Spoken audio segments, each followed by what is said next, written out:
미국 하와이로 향한 특사단을 보냈죠. 중요한 것도 하나 함께 들려보냈답니다. 그게 뭔지 한번 들어보시죠. 정확한 위치는 알고 계세요? 주소나 뭐 이런데 어디 가면 만날 수 있는지? 비관랜드로 이제 일단 넘어가서 거기에서 이제 전화로 연결을 해야 되겠죠. 전화 연결해서 본인이 계시는 곳으로 찾아가려고 그렇게 생각하고 있습니다. 아니 그러면 홍준표 전 시장이 전화를 안 받거나 받아도 오지 말라고 주소 안 알려주면 못 만나는 거네요, 그러면? 그 어떻게 하든 이제 만나야죠.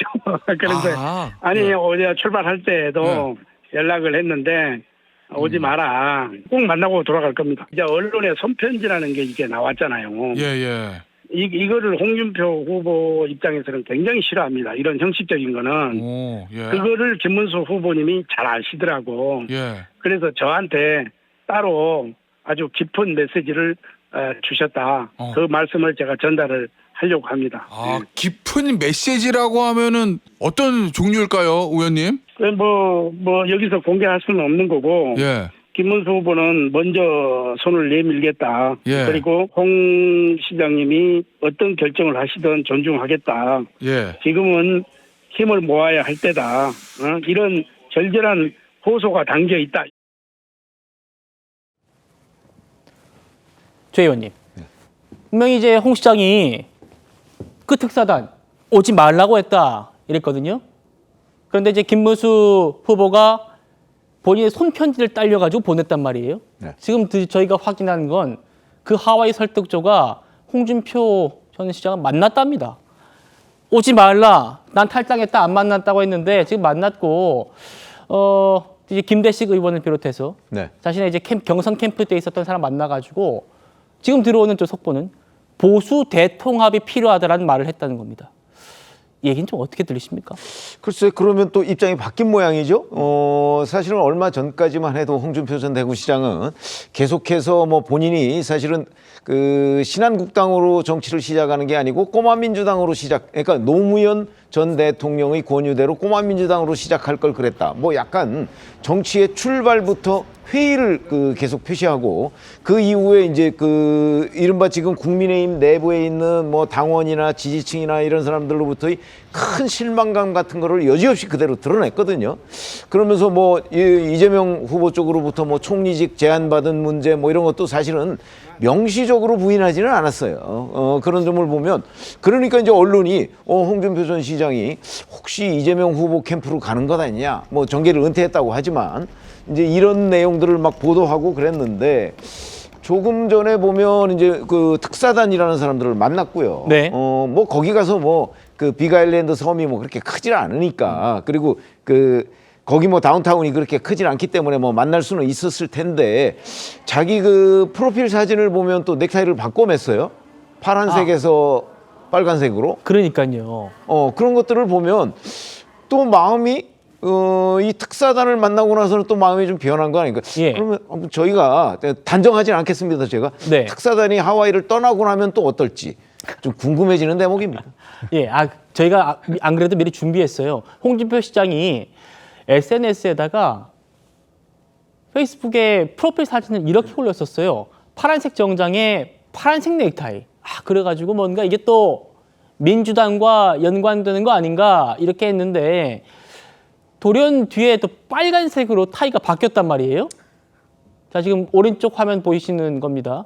그래서 이게 어떻게 된 거지 싶었는데 박수현 의원님, 지금 설득조 얘기 따르면은 홍 시장과 저녁을 지금 몇 시간째 먹었다는 거예요. 몇 시간째 먹으면서 보수 대통합이 필요하다.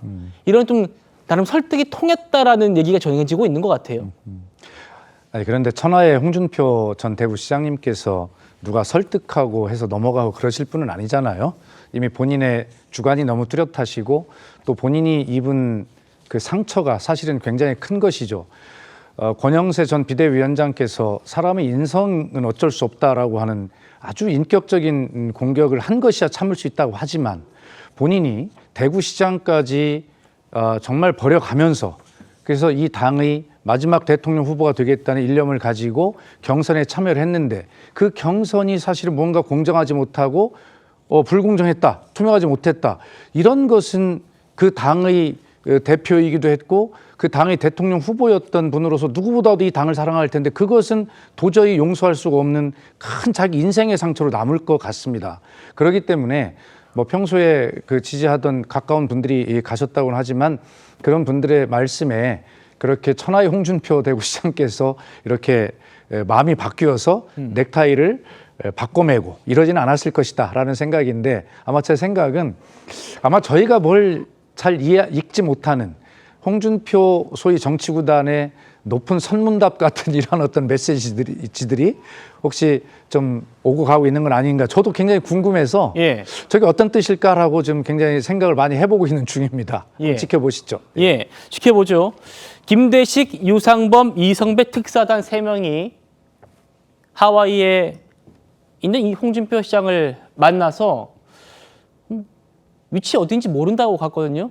딱 하와이에 딱 밟으니까 또 뭐 어딘지 알려줬는지 모르겠습니다만 만나가지고 몇 시간째 식사를 함께 하면서 이런저런 얘기를 했고 뭔가 지금 김대식 의원의 속보로 전해진 얘기에 따르면은 홍준표 시장이 다시 마음을 바꿔먹은 것 아닌가. 왜냐하면 국민의힘에 굉장히 비판적인 얘기를 그동안 쏟아내고 있었거든요. 궁금했던 게 이거예요. 김문수 후보가 홍준표 시장에게 보냈다는 그 손편지. 그 손편지를 이 세 사람이 갖고 갔다는 거 아닙니까? 먼저 손을 내밀겠다. 홍 시장님이 어떤 결정을 하시든 존중하겠다. 지금은 힘을 모아달라. 지금만큼은 힘을 모아달라. 이런 김문수 후보의 그런 강력한 요청이 담긴 손편지였다라는 겁니다. 송 대변인. 홍 시장이 정말 특사단 만나서 마음이 바뀐 걸까요? 어떻게 보십니까? 애초에 마음이 달라졌는지조차 조금 의문이죠. 사실은 홍준표 전 시장이 앞서 페이스북에 그 파란색 넥타이를 맨 사진을 프로필 사진으로 잠시 올렸었는데 저는 그것을 민주당의 파란색으로 해석하고 싶지 않습니다. 네. 홍준표 전 시장이 그래도 이 당에서 30년간 정치를 하면서 2번의 당대표, 1번의 대선 후보, 2번의 광역단체장, 그리고 5번의 국회의원을 역임했습니다. 30년간 국민의힘이라고 하는 보수 정당이 그만큼 풍부한 기회를 드린 것이거든요. 그렇다면은 홍준표 전 시장이 과연 지금 상황에서 민주당 쪽을 기웃거리는 듯한 상황이 연출되면 그것이 온당한 일이겠습니까? 저는 아마도 그 사진은 과거에 본인이 당대표였을 때 한나라당의 상징색이 파란색이었습니다. 그런 것을 연상시키고자 하는 의도가 아니었을까 해석하고요. 그리고 지금은 다시 붉은색 넥타이로 프로필 사진을 바꿨던데 그것이 아마 현재의 국민의힘의 색깔을 의미하는 것일 것이다. 그리고 지금 이제 하와이는 밤 11시 정도입니다. 네. 지금까지 만나고 있다고 하면은 아마 이제 당에서 건너간 분들과 뭔가 많은 깊이 있는 대화를 나누고 있지 않을까 하고 생각해 봅니다.